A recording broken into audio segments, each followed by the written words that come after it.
Ayun, maganda yung introduction, yung ating pong icebreaker ni Brother Lance bago sa ating pong topic ngayong hapon.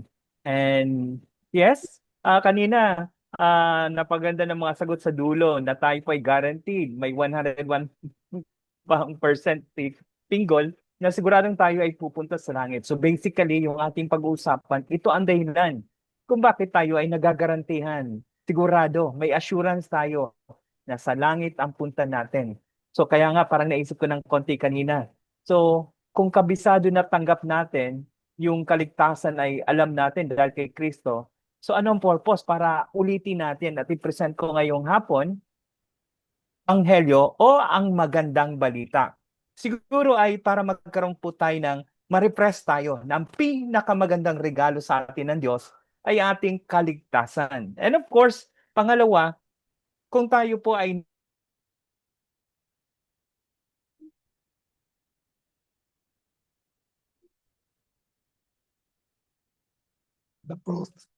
nare-remind na tayo ay ligtas. Paano naman yung kapao pakiramdam niya, mas mabait naman ako doon sa kapitbahay ko. Mas maganda naman yung mga ginagawa ko kaysa iba.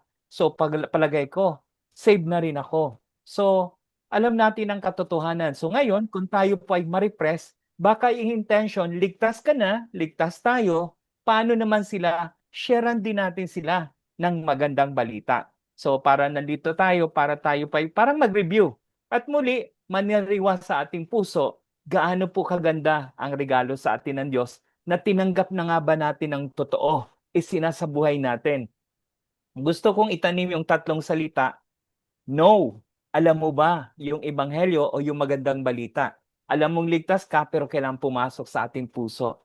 Pangalawa, naniniwala ka ba? Believe. Nananampalataya ka ba sa ebanghelyo? Kasi mahirap ikwento ang isang bagay na ikaw mismo ay pinagdududahan mo. Pangatlo, isinasabuhay mo ba ang ebanghelyo o magandang balita sa ating buhay? So yan po ang ating pag-uusapan at ating pong ituloy na po ang ating pong discussion.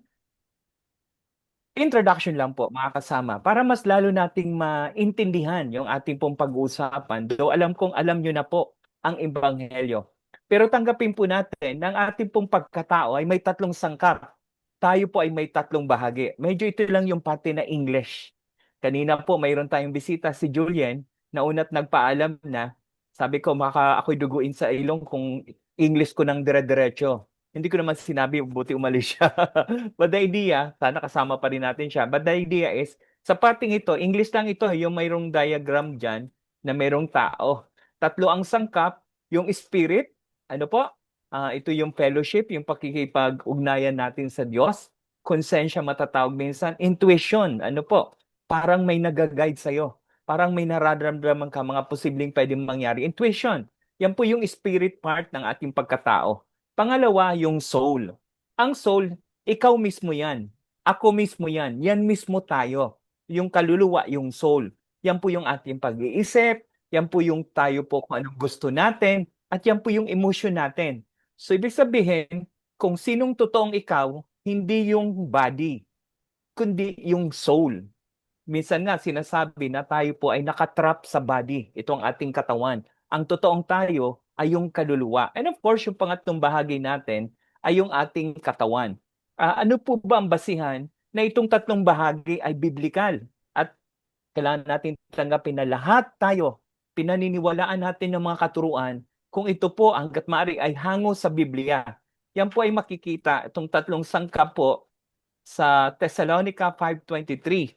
Pakabanalin nawa kayo, lubos mismo ng Diyos ng kapayapaan at ang inyong espirito, spirit, kaluluwa, soul, at katawan. So, dito sa mga talatang ito, ay biblical po na pwede nating isipin, tatlong bahagi ang tao. Yes, katawan, kaluluwa, espirito. So, bago tayong magpatuloy ng gusto kong pakatutukan natin yung soul. Kasi ikaw yan ako yan Yung totoong tayo ay yung kaluluwa. So mayroon pong isang kwento. Maari nga ang iba'y alam na ho ito, pero sa karamihang bago, ano po, o baka hindi mo pa narinig, matutuwa ka sa lesson dito. Pakinggan niyo po ng gusto. Mayroon pong isang hari, apat ang asawa niya. Yung haring ito ay malapit ng mamatay. So tinanong niya ang kanyang pang-apat na asawa, sabi niya, pag ako ba'y namatay, sasamahan mo ba ako sa kabilang buhay? Ang sabi ng pang-apat niyang asawa ay hindi ako sasama sa'yo. Maiiwan ako rito. So parang nalungkot yung hari. Yung pangatlong asawa, tinanong niya, ikaw ba sasamahan mo ako sa kabilang buhay pag ako namatay? Alam mo, ang sagot ng kanyang asawa, by the way, yung pang-apat niyang asawa, palagi niyang inaalagaan yun araw-araw. Yung pangatlong asawa naman, palagi niyang sinasama sa mga gathering kasi pinagyayabang niya. Maganda siguro. So yung pangatlong asawa nagsabing, ay hindi, pag namatay ka, hahanap ako ng iba. Magpapakasal ako sa iba. Mapupunta ako sa iba. So lalong nalungkot yung hari. Yung pangalawang asawa niya, tinanong niya. Kasi yung pangalawang asawa, ito yung parang palagi niyang kausap pag nalulungkot siya.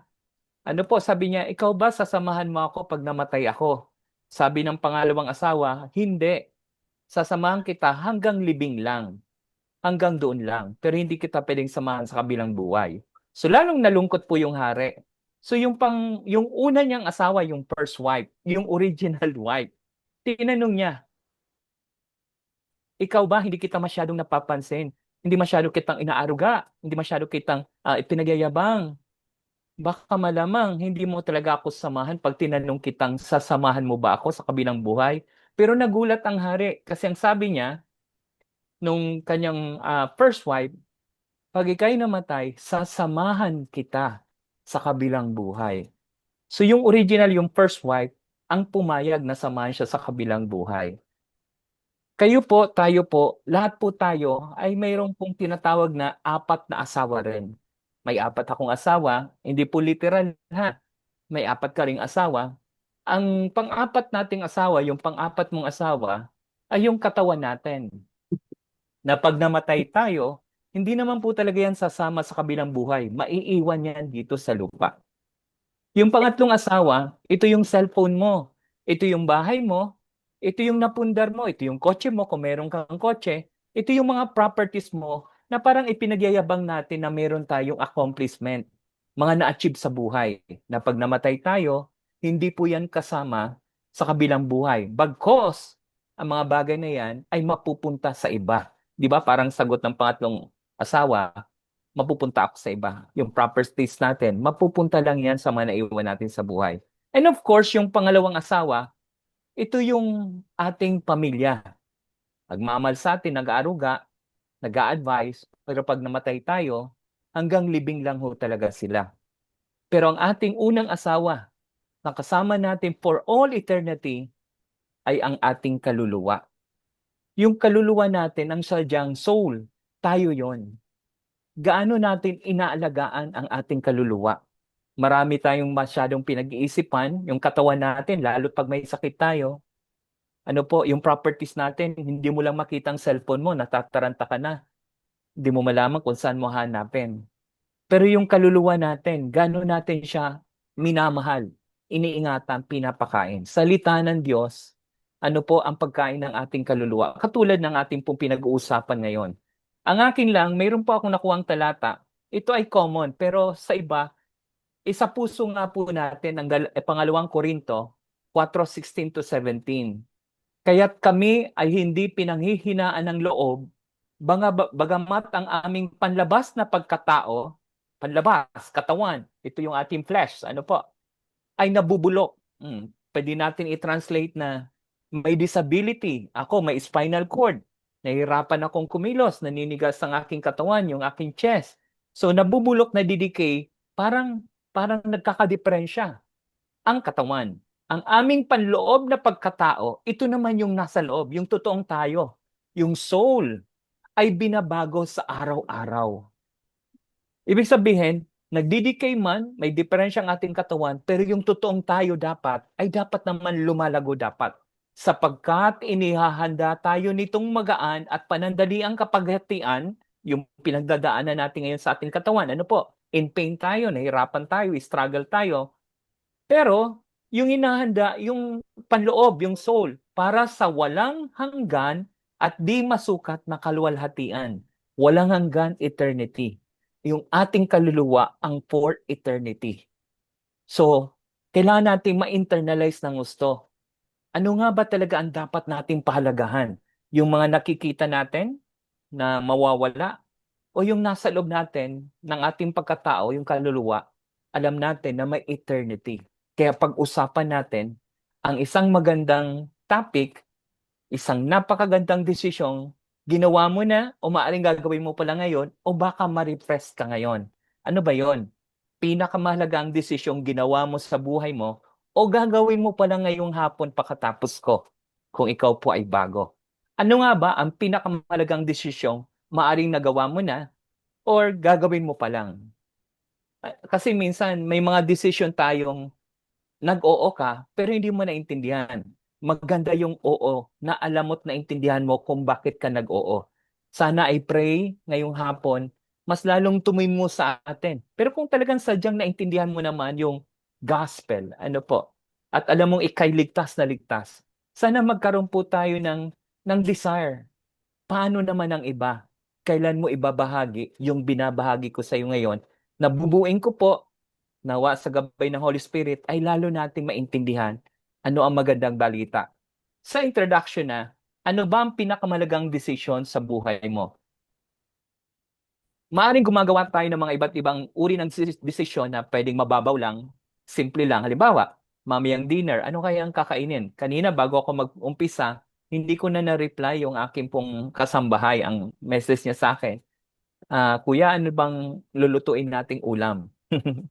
Siyempre, simpleng tanong pero kailangan sagutin. Pero mababaw pero need pa rin ng desisyon. Anong isusuot, anong kakainin.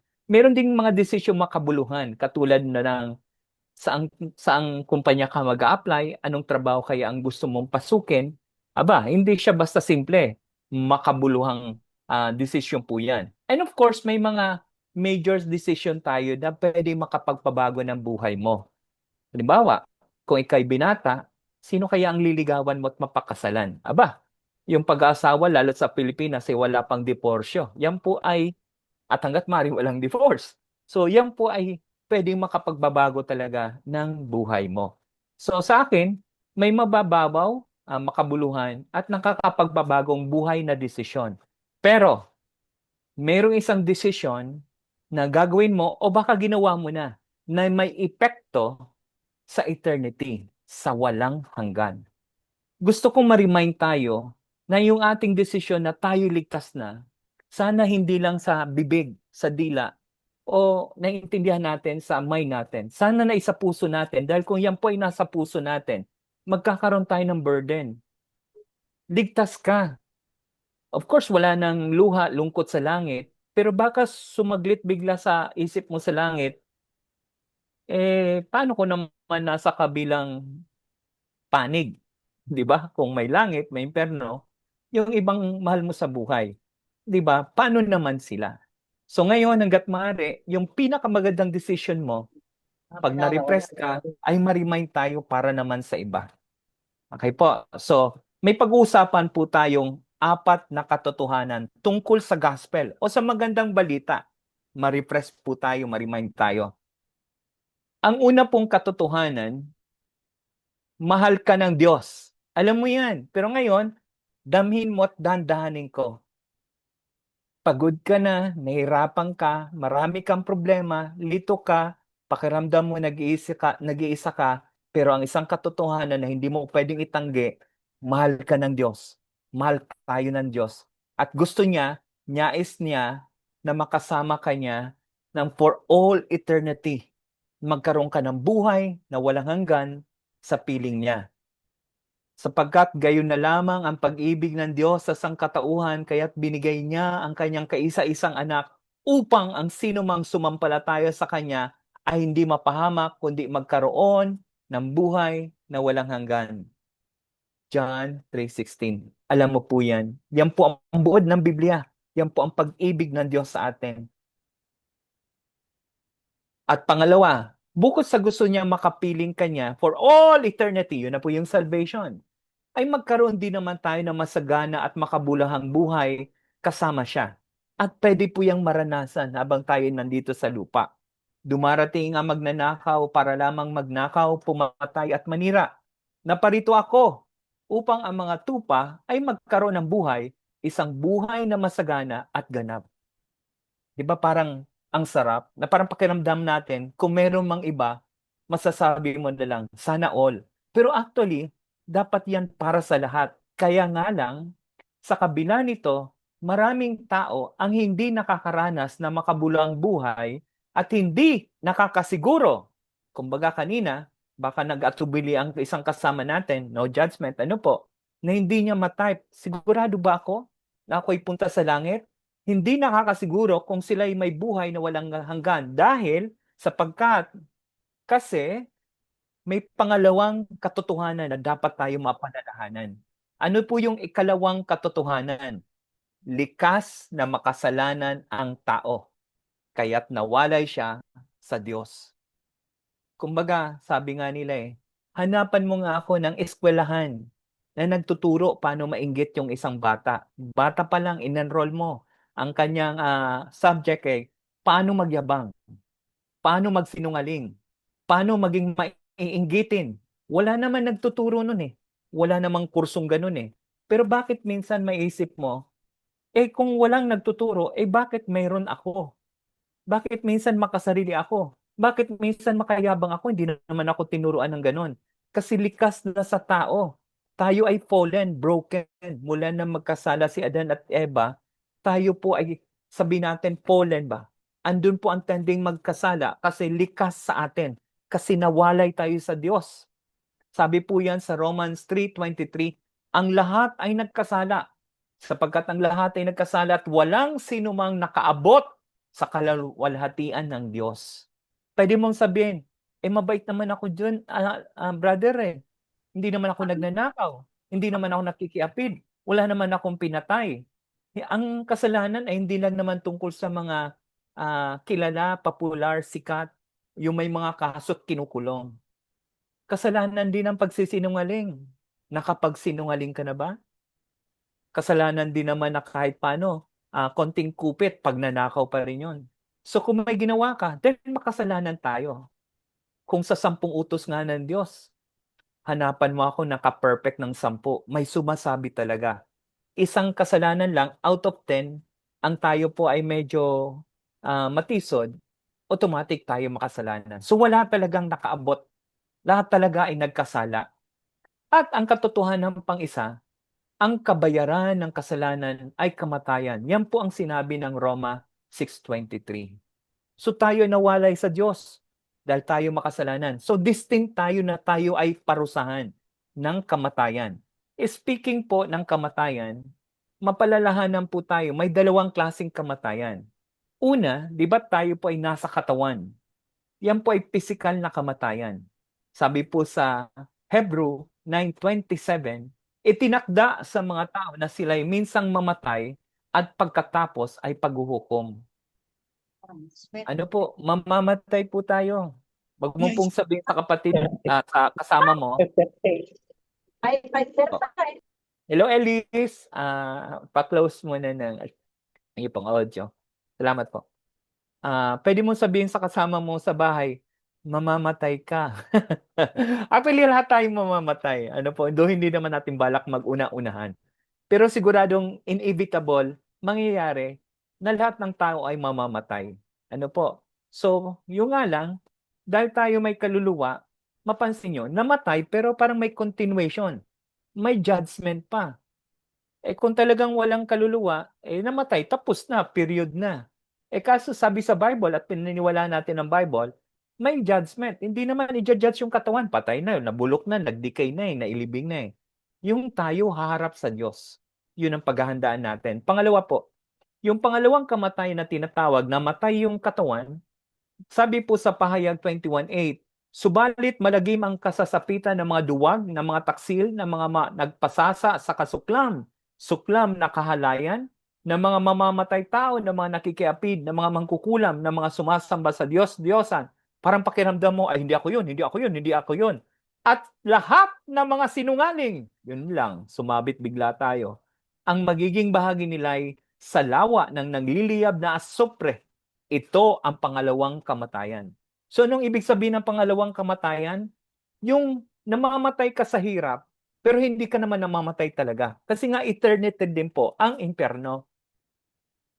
Meron nga akong nakausap the other day lang, sabi ko sa kanya, pag ika'y ba'y namatay, saan ka mapupunta? Sabi niya, hindi ako sigurado. Hindi ka sigurado? Sa tingin mo, kung saan ako pala rin. Sabi ko, so pwede kang sa impyerno, payag ka? Kung yun ang kaloob sa akin. Sabi ko, buhay ka pa. Ngayon pa lang, napasok ka na ba? Sabi ko sa kanya. Sabi niya, oo, masakit ba? Sabi niya, oo naman. Mapde, oo. O naisip mo yun, ang impyerno, hindi lang paso. Sunog yun. At gaano kasakit yun. At hindi yun mamamatay-matay ka doon. For all eternity, yun na yung pangalawang kamatayan. At ayaw natin doon. Ano po? Pero yun ang pangalawang kamatayan. So kung ang tao ay nawalay sa Diyos dahil sa kanyang kasalanan, ang iniisip natin, ayoko mapunta sa impyerno. Siyempre. So anong solusyon? So madalas ang tao, alam niyo naman ang mga tao, gawin po nating practical ang ating sample. Di ba dati bago naman tayo kay Kristo, tayo ay masyadong independent, mayabang tayo. Lahat ng akala natin na-accomplish natin, nagawa natin dahil magaling tayo, dahil sa kakayahan natin, dahil marunong tayo. So masyado tayong parang self-sufficient, independent. Parang sabihin natin na mapamaraan tayo. Kaya ngayon ang tao, dahil sa ayaw niyang mapahamak sa impyerno, so nag-iisip din siya ng solusyon. Ang una niyang iniisip, reliyon. Hindi ba't may mga sekta, grupo ng mga tao na para bang pag hindi ka kaanim sa aming reliyon, sa impyerno ka. Hindi totoo yun. Hindi nakakapagligtas ang reliyon. May mga tao na katwiran nila, aba, yung mga kasalanan ko, bayaran ko sa paggawa ng mabubuting. Parang ganitong ilustrasyon, sinampal mo si Ana, tapos pinautang mo si Karen. Parang pakiramdam mo, paano yan, Ana? Bayad na yung sampal ko sa'yo kasi pinautang ko si Karen. Di ba parang mali? Hindi pwedeng bayaran yung kasalanan mo nang akala mong paggawa ng mabuti sa iba. Ano po? So hindi mabuting gawa, hindi rin kabutihang asal.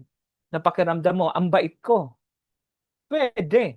Pero alam mo ang totoo na minsan, pwede namang hindi totoong tayo ay kumpletong nakakagawa ng kabutihang asal.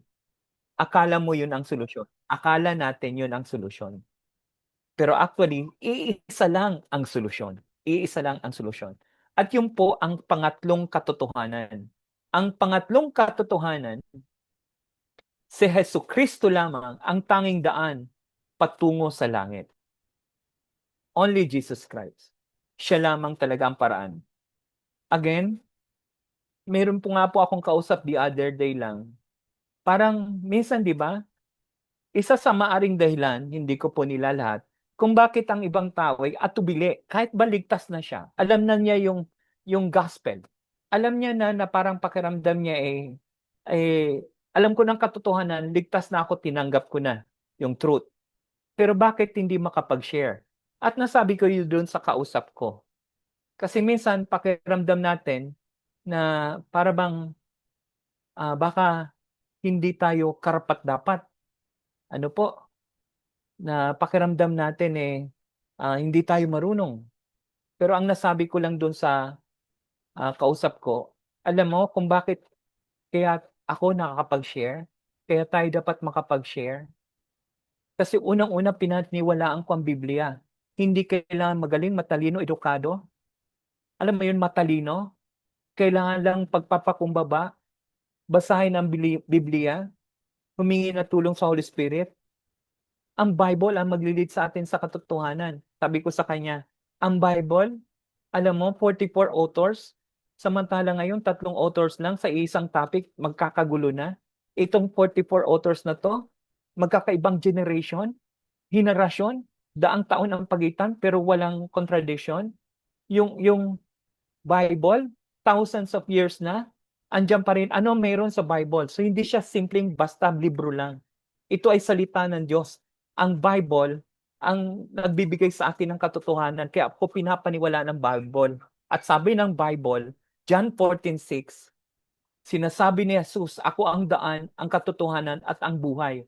Walang makakapunta sa Ama kundi sa pamamagitan ko.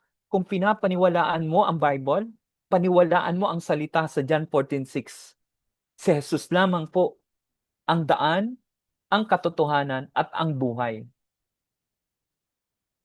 Pangalawa, sabi sa unang Pedro 3:18, sapagkat si Kristo na walang kasalanan ay namatay ng minsan para sa inyo na mga makasalanan upang iharap kayo sa Diyos.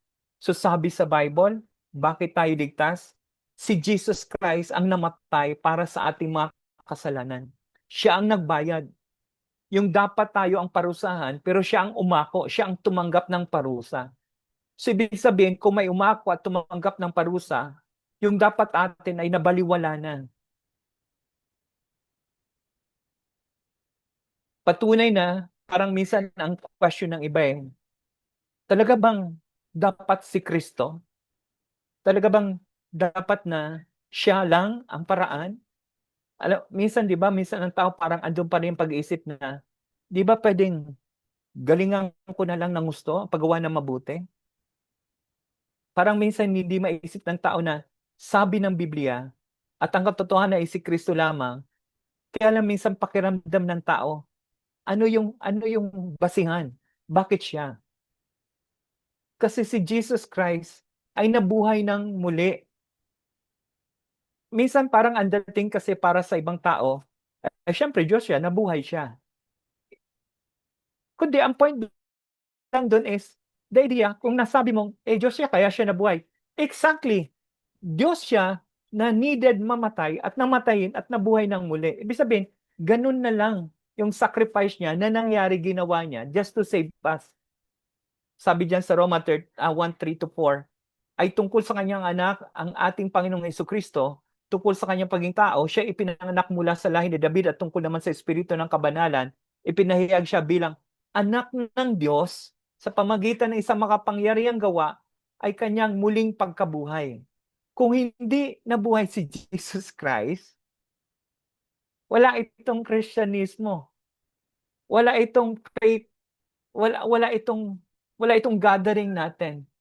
Wala itong whatever na pinaniniwalaan natin. But because Jesus Christ rose from the dead, nabuhay siyang muli, then indeed, He is God. Diyos siya. Kung Diyos siya, then we have to believe Him na He died. Yung Diyos na yon na makapangyarihan, parang I wish I could express na hindi ito simpleng namatay na akala mong may kilala kang kaibigan na matay. Patay na. We're talking about God to, God. All-powerful, omnipotent, omniscient. God to na para bang as in creator na lahat ng bagay ay nilalang through Him. Sa Colossians, basahin niyo po. Sino si Jesus Christ? Wala lahat na kung ano meron sa whole universe without Jesus Christ. He's not just simply somebody na namatay at nabuhay. No, no. He is God. Namatay. Bakit niya kailangan mamatay? Kasi ganon kagrabe, ganon kabigat, ganon kalaki ang bayad sa pagsisinungaling natin, sa pagluloko natin, sa mga kasalanan natin. Hindi biro ang sin. Ang sin ay impyerno. Ang impyerno ay eternity. Hindi siya small thing. Big deal siya. Big deal siya. Ang laki-laki, eternity. Hindi pwedeng simpleng mabait ka lang o simpleng may taong namatay at yun, magic na buhay. No, God yung namatay. Ganong grabe kalaki yung kabayaran na supposed to be. Pero God gave Himself, died for our sin. Ganon kalaki ang bayad. God yun. At bakit siya God? Nabuhay Then indeed, He's God. At dahil nabuhay siyang muli, then we have to believe that God died for our sin. At may pangako siya na buhay na walang hanggan, sabi nga po sa John 3:36, ang sumasampalataya sa anak ay may buhay na walang hanggan. Ngunit ang hindi sumusunod sa anak ay hindi magkakaroon ng buhay, sa halip mananatili sa kanya ang puot ng Diyos. Parang I hope ma-feel natin na yung ginawa mong kasalanan, kala natin maliit lang. No, no. ang namatay doon, ang nagsuffer doon, ang nalatigo, ang nabayubay sa krus, ang namatay sa krus ay Diyos. Kailangan ma-feel natin, ma-internalize natin God. At bakit God siya? I mean, kung tao lang si Jesus Christ, then namatay, hindi yun nabuhay. But since nabuhay siya, then He's God. God paid for our sins. He died for you on the cross. Pero, hindi sapat na alam mo lang lahat ng bagay na to. Narinig mo, naintindihan mo ngayon, medyo naramdaman mo, hindi pwedeng hanggang dun lang. Meron tayong dapat gawin. Though, of course, may ginawa na ng iba, pero ngayon ma-repress tayo. Yun na po yung ikaapat na katotohanan. Unang katotohanan, mahal ka ng Diyos. Gusto niya tayong kasama for all eternity. Pangalawa, nagkataon lang, by nature, tayo pa ay makasalanan. At ang solusyon lamang, iisa lang, si Jesucristo. At ang pang-apat na katotohanan ay kailangan nating ilagay ang pananampalataya sa Panginoong Jesucristo para tayo'y maligtas. Yung drawing o yung poster sa mga naunang poster, that man now ay nakaapak na siya doon sa cross. You have to make a step. You have to make a decision. Hindi pwedeng alam mo lang. Ang kaligtasan natin ay dahil sa kagandahang loob ng Diyos sa pamamagitan ng pananalig kay Jesucristo. Ito yung ating pong foundation ng faith. Sometimes you call that doctrine. Sapagkat dahil sa kagandahang loob ng Diyos, kayo ay naligtas sa pamamagitan ng pananampalataya. Kagandahang loob, grace. Pamamagitan ng pananampalataya, faith. At ang kaligtasang ito ay kaloob ng Diyos at hindi sa pamagitan ng inyong sarili. So hindi ito galing sa'yo, sa akin, kay Brother Lance. Ito ay kaloob, regalo ng Diyos. Hindi ito bunga ng inyong mga gawa. Hindi dahil sa masipag ka, marami kang kabisadong mga verses, hindi dahil sa marami kang natutulungan, hindi ito sa gawa mo, kaya walang dapat ipagmalaki ang sinuman. So kung may titingnan po tayong equation, pwede kayong mag-unmute o i-chat mo sa inyo pong chat box. Alin kaya sa dalawang ito? Ang totoong yun ang katotohanan. Kung base sa Efeso 2:8-9, kung ang kaligtasan ay maaring ilahad sa pamamagitan ng formula, sa dalawang formula na to, alin sa mga susunod sa tingin mo ang tama? Yung una, pananalig kay Jesus, faith kay Jesus, plus mabuting gawa, ligtas ka na. Yun ang unang formula. Pangalawang formula, pananalig kay Jesus at walang mula sa atin, ligtas ka na. Alin sa tingin nyo ang mas tama? Una, pangalawa, one or two? Pwede bang sumagot? Kahit isa? Unmute yourself or mag-chat? Two. Two. Box two. Salamat po. So pananalig kay Jesus, walang mula sa atin, tayo po ay may kaligtasan na. Minsan nagtatanong ng ibang tao, yung kausap ko the other day, na parang pakiramdam niya, paano yun? Sabi mo, Brad, tanggap mo na sa Kristo pero nagkakasala ka pa rin. Totoo po yun.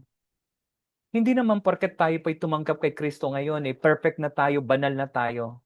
Hindi ito tungkol sa perfection. Tungkol ito sa meron ka ng kasama, actually is the Holy Spirit, na magsasanctify o parang magta-transform, magbabago sa atin. Yun actually ang pinaka-ebidensya, pruweba, na mayroong Kristo na sa buhay mo. Yung pagbabago. Yung para bang madalas palagi ang pagkakasala, pero dahil sa may Kristo na sa buhay mo, unti-unting nababawasan ang sin. Hindi po tayo sinless. But unti-unti, less ng less ang sin as we go on with life. Yun na po yung sanctification na tinatawag. Pero itong sa Efeso 2:10, sinasabi sa atin na mabuting gawa ay bunga ng ating kaligtasan. So basically, pag may Kristo sa buhay mo, expected naturalesa na tayo pa yung mga gagawing mga mabubuting bagay. Sapagkat tayo nilalang ng Diyos, nilikha sa pamagitan ni Kristo, Jesus upang iukol natin ang ating buhay sa paggawa ng mabuti. Iyan ang layuning pinili ng Diyos para sa atin nung una pa man. Ang mga mabubuting gawa ay hindi paraan upang tayo maligtas. So, final po yan. Kundi isang katibayan o bunga ng ating kaligtasan. So para bang kung ikaw ay tinanggap mo si Kristo, pero parang walang nangyari, hindi makita ang pagiging patient, kind, gentle, good, faithful, and of course, wala pa rin self-control. Oops! Baka hindi pa natin totohanang tinanggap si Jesucristo. Kasi through that total surrender, ay bibigyan tayo ng pagkakataon upang tayo ay ma-transform at doon makikita yung mabubuting gawa. So, ipinapakita natin ang ating pananampalataya kay Jesucristo sa pamamagitan ng, so ito yung parteng pandulo na po na, Brad, so ano po nga pa ang dapat kong gawin? Kung ako po'y andun ang desire na talagang isuko ng totohanan ng aking buhay. So number 1 po, kailangan nating tanggapin ang regalo. So kanina pinag-usapan na ang kaligtasan ay biyaya, regalo ng Diyos sa'yo. Ang regalo ay hindi totoong iyo hanggat hindi mo tinatanggap. Halimbawa, si Brother Ren, binagyan ko siya ng kotse. Halimbawa lang, Brother Ren. Sabi ko, Brother Ren, bigyan kita ng kotse, sa'yo na. Pero hanggat hindi kinukuha ni Brother Ren yung kotse, akin pa rin yun. Hindi naman niya tinanggap eh. So, ganun din ang kaligtasan. Kailangan natin po itong tanggapin ng regalo. Pangalawa po, repent. Pagtalikod sa kasalanan. Mahirap naman kasi na gusto mo yung dalawa. Ah, tanggapin ang regalo, tapos sa kabila, hawak mo pa rin ang kasalanan. Ay, hindi po. Kailangan mong yakapin ng buo ang kaligtasan para hindi mo hawak sa kabilang kamay anumang kasalanan. So, repent. Pagsuko ng mga buhay natin sa Kanya. Surrender. Pagsubmit.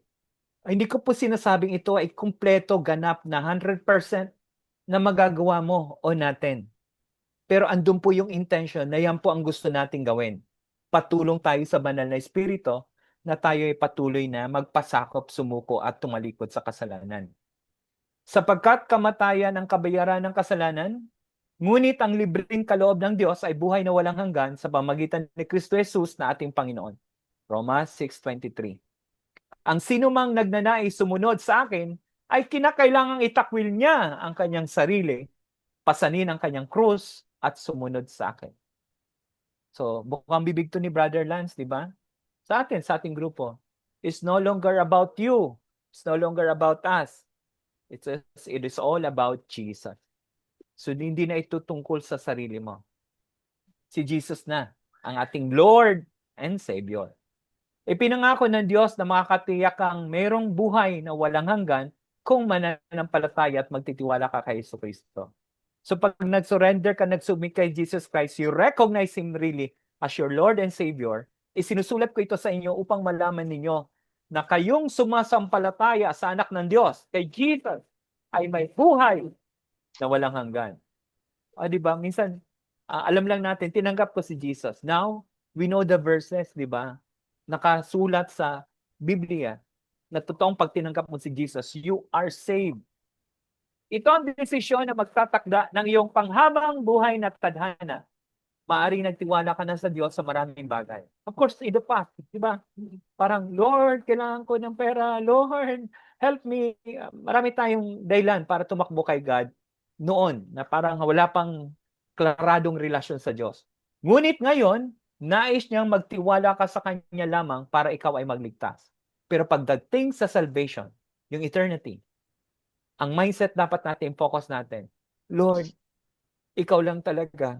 Ipinagkaloob niya sa iyo ang kapatawaran at buhay na walang hanggan, ginawa na ni Lord ang kanyang part, nasabi niya na sa cross at alam mo yon, it is finished. Ginawa na ni Lord ang kanyang part, now it is our part.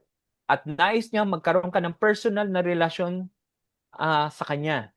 So anong part natin? Handa ka bang magtiwala at sumunod kay Jesucristo bilang iyong Panginoon at tagapagligtas? Willing ka bang tanggapin si Jesus Christ bilang Lord and Savior mo. Yun ang part mo. Yun ang part natin. At kung ikaw po ay willing na isurrender ng totohanan, hindi reliyon, hindi talino, hindi mabuting gawa, hindi ko anumang ibang paraan, kundi pagsuko, pagtanggap, pagkilala kay Jesus bilang Diyos at iyong Panginoon. At hindi simpleng parang linyang Lord and Savior, kundi talagang, Lord, suko na ako, ikaw na sa buhay ko. At kung willing kang sumuko, magpasakop sa Diyos, sabayan mo ako sa panalangin ito. Sabayan mo ako sa panalangin ito. Hindi ko man siguro marinig ang boses nyo, baka nakamute pa rin kayo. O pwede naman magbukas. At hindi naman po bawal na kung sakaling nagawa mo na ito dati, ay uulitin mo ngayon. Kung willing ka pong manalangin, mauna po ako magbabasa, uulitin mo po. Bilang tanda ng iyong pagsuko, alam po yun, pagkilala na mula ngayon, si Jesus Christ na ang may-ari ng buhay mo at siya ang masusunod sa lahat ng bagay sa buhay mo. Kung tayo po ay ready na, tayo po ay manalangin. Ako po ang maunang magbasa. Pag ako'y tumigil, babasahin o ulitin mo po yung una kong mga sinabi. Sige po, tayo po ay manalangin. Panginoong Jesus, susundan niyo po ako. Maraming salamat sa labis mong pagmamahal sa akin. Maraming salamat sa pagmamahal mo sa akin. Inaamin kong ako'y makasalanan at hinihingi ko ito ng iyong kapatawaran. Inaamin kong ako'y makasalanan. Hinihingi ko po ng kapatawaran. Salamat sa iyong pagkamatay sa krus upang bayaran ang lahat ng aking kasalanan. Salamat sa krus sa pagkamatay mo sa aking kasalanan. Magmula ngayon, ako'y magtitiwala sa iyo bilang aking Panginoon at tagapagligtas. Ako'y magtitiwala sa iyo bilang aking Panginoon at tagapagligtas. Tinatanggap ko ang iyong kaloob na buhay na walang hanggan at isinusuko ko ang buhay ko sa iyo. Tinatanggap ko ang iyong kaloob na buhay na walang hanggan at isinusuko ang buhay ko sa iyo. Tulungan mo akong sumunod sa lahat ng iyong utos at maging nakalulugod ako sa iyo. Amen. Tulungan mo akong makalugod sa iyo. Amen. Sa iyo. Amen. Okay po. Sa puntong ito, wala pong slide. Pakisara muna yung inyo pong mga audio. Sa puntong ito, wala man po ang slide. Though dapat may prayer sa rin sa dulo. Dito ko na ilagay yung prayer ko. Father God, salamat Panginoon sa katuruang ito. Lord, ito po yung matagal na, alam na, luma na. Pero ito yung sentro ng aming pagiging Kristiyano at tagasunod. Kami nga po ba talaga ay nag-surrender na sa iyo at kumikilala sa iyo bilang Lord and Savior. Madalas na alam po namin yung Savior na kayo po ang aming pong takbuhan sa lahat ng aming pangailangan. Pag kami po yung problema, nagkakasakit. Pero yung pagiging Lord mo naman, Panginoon, nawa po, Panginoon, ay maganap sa aming buhay na hindi na kami masunod kundi ikaw. So I pray for those people na talagang ngayon, bago man o nag-refresh, ay help us na kami nga po ay magpasakop ng gusto sa iyo. At ikaw nga po at talagang sadyang maging Lord, Panginoon ng aming buhay. Kayo na po masunod, hindi kami. Sa pangalan ni Jesus, Amen. So, bago po tayo matapos, kung kayo pa ay nagtiwala na kay Jesucristo, ito na po. Di ba parang, alam na natin na Ebanghelyo, paniwalaan mo na lamang po ito, especially that you know, na namuling nabuhay si Jesus Christ, God, namatay, ganun katindi ang sin natin para Diyos ang mamatay. And how true that He is God? Nabuhay eh. So paniwalaan natin yon. Now, pangatlong parte, we have to live it out. Kailangan natin isabuhay. So kung ikaw po ay nagtiwala na kay Kristo, kailangan mo tanggapin na meron ka ng buhay na walang hanggan kasama ang Diyos sapagkat ito ang kalooban ng aking Ama, Ang lahat ng kumikilala ay sumasampalataya sa anak ay magkakaroon ng buhay na walang hanggan at sila'y muli kong bubuhayin sa huling araw. So, pag tayo po ay namatay, muli tayo mabubuhay. So, looking forward, hindi tayo hanggang dito sa lupa. Meron pong eternity naghihintay sa atin. Pangalawa, ang lahat ng kasalanan mo ay bayad na at napatawad na. So wag na masyadong sisihin ng sarili o nagre-regret. Bayad na lahat yon. Yung ngayon at ang hinaharap natin mga kasalanan, bayad na po lahat yon. Iniligtas niya tayo sa pangyarihan ng kadiliman at inilipat sa kaliwanagan, sa kaharian ng kanyang minamahal na anak na nagpalaya at nagdulot sa atin ng kapatawaran sa ating mga kasalanan. We are already forgiven. Minsan may nagtanong na baka pwede kang malito sa tanong, sure ka? 100% wala kang kasalanan? Sabi mo, ngayon, kahingi ko lang ng tawad sa Panginoon then I am forgiven. At this very moment, we are pure and holy, no spot of sin. We are forgiven. Basta pag nagkasala i-claim lang natin palagi ang 1 John 1:9 kasi nasa proseso pa rin tayo. But bayad na lahat ang ating mga pagkakasala. Yung 1 John 1:9 ay ikumpisan mo, siya ay tapat at banal, napatatawarin ka sa lahat ng mga kasalanan mo at lilinisin ka sa lahat ng kalikuan mo. Next, ikaw ay bago ng nilalang. Tayo po ay bago ng nilalang. Simula na ng ating bagong buhay. Kaya kung nakipag-isa ka na kay Kristo, isang tao, isa na siyang bagong nilalang. Kung kaya't nakipag-isa na kay Kristo ang isang tao, isa na siyang bagong nilalang, wala na dati niyang pagkatao, salip ito ay napalitan na ng bago. Ikaw ay naging anak na ng Diyos. Yung mga taong parang isip natin, narinig natin, hindi religion. Ano ang meron? Relasyon. So pag tayo po ay tumanggap kay Kristo, yung 1 John 1:9, subalit ang lahat ng tumanggap at sumampalataya sa Kanya ay binigyan niya ng karapatang maging mga anak ng Diyos. Lahat ng tao ay lalang ng Diyos, pero hindi lahat ng tao ay anak ng Diyos. Tanging anak lamang ng Diyos ay yung mga taong tumanggap kay Kristo, sumampalataya sa Kanya. Ayon sa John 1:12. So mula ngayon, tatay natin si God. May relasyon na tayo because of Jesus Christ. At pinali, kung ikaw ngayon ay mayroon ng relasyon sa Panginoong Jesucristo, para lumalim ang relasyon na yan, inoris, inorture, palaguin, payabungin. Paano? So number 1, palagi tayong makipag-usap sa Kanya araw-araw. Araw-araw, buti pa yung cellphone mo, palagi mo tinitingnan, kaharap mo si Jesus Christ. Mayroon ba tayong intentionality na kausapin siya? Dapat maglaan ka ng oras in a day, araw-araw. Pangalawa, basahin po ang Biblia, araw-araw. Hindi po kita inuutos ang kapatid. Yun lang naman po ay, alam mo po, yun ay dahil sa gusto mong lumalim. Si Brother Alfred, kung nandiyan pa siya, kami po ay exposed sa mga maraming training sa pagbibusiness, sa network marketing. Mayroong turo na parang sabi, yung isa, actually dalawa sila nag-gym. Sabay sila. After 3 months, yung isa malaki, maskulado, matipuno. Yung isa payat pa rin. Pero sabay lang naman sila nag-umpisa. Ngayon, pag tinanong nung payat, yung matipuno na, sabay lang tayo, bakit ikaw mas malakas, mas matipuno, mas maraming muscle kaysa sa akin? Tinanong siya ngayon nung mas malaki na, yung matipuno. Sabay tayo nag-umpisa. Pero tanong ko lang, nung umuulan ba, malakas ang ulan, nag-gym ka ba? Ay hindi, ba't ako mag-gym? Malakas ang ulan. Nung mainit ang panahon, mainit nun nag-gym ka ba? Ba't ako mag-gym? Ang init. Lalo akong pagpapawisan nun. So, kailangan pa bang i-memorize yan?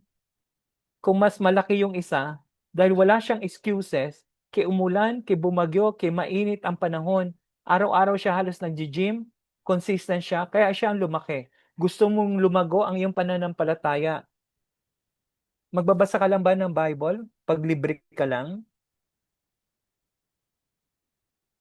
Magme-memorize ka lang ba ng verses? pag in the mood ka lang, read the Bible. Maging bahagi ng discipleship group. Eto, pwede na rin po discipleship group ang PWD Fellowship na meron kang community kasabayan mo. And of course, dumalo sa isang simbahang naniniwala sa Biblia.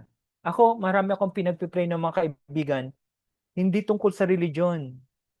Walang issue. Basta ang akin lang, sa Bible ka nakabase. Hindi sa tradisyon. Hindi sa kung ano ang tinuturo ng tao. Kasi ang pananampalataya natin, kanina ko pa paulit-ulit, na parang ini-emphasize, salita ng Diyos, Bible, Word of God. Yun ang basihan. Huwag kang maligaw. Hindi tungkol sa kung saan na mas marami, kung saan na mas nakasanayan, kung saan na nakagisnan. Ang katotohanan na yung salita ng Biblia, doon tayo magbase. So, find a church na pure Word of God, Biblia ang tinuturo. And finally, ibahagi. Pag mo ikip, kaya nga siguro topic natin ngayong hapon, ang good news o magandang balita, gospel, ebanghelyo, ma-repress tayo. Ikaw saved. Paano yung iba? Let's reach them out then. So kanina nakapag-play na po ako para sa inyo. At ito na lang po ang screenshot ni Brother Lan, discussion question para sa ating breakout. Ano ang ebanghelyo o magandang balita? Huwag niyo na pong ulitin yung mahabang presentation ko. Ano yung pagkaunawa mo? Ano ba yung magandang balita na dapat i-share sa ibang tao? Number 2, ano ang basihan mo para maniwala na totoong nabuhay nga si Jesucristo? Parang medyo ano yan. Baka maisip mo, mayroon kang alam na paraan para mapaliwanag mo na, o nga no, ano ba yung ebidensya na si Jesus Christ ang muling nabuhay? Kung sakali lang, baka may makasama ka sa breakout room na makapag-share ng wisdom tungkol dyan. And number 3, magbigay ng halimbawa, paano mo maipapamuhay ang magandang balita. God bless po. Enjoy po your breakout room. Brother Lance, back to you po. Thank you, Bro Angel. Kuya Thank you. Angel, salamat.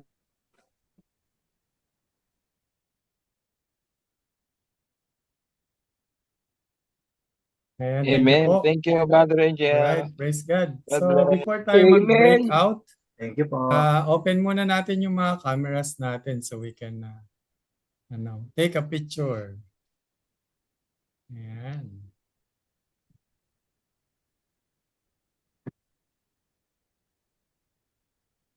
Sige po.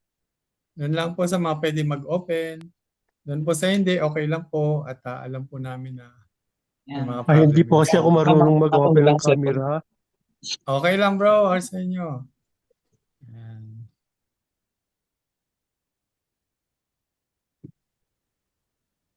Kahoy, wait lang, may kahoy ako. Okay. Bit. Alright. kahoy. Nice. Ay, sige. Okay. Anyone else? Okay. Smile, smile. 1, 2, 3. One Cheese. more. Ayan, praise God. Okay. So,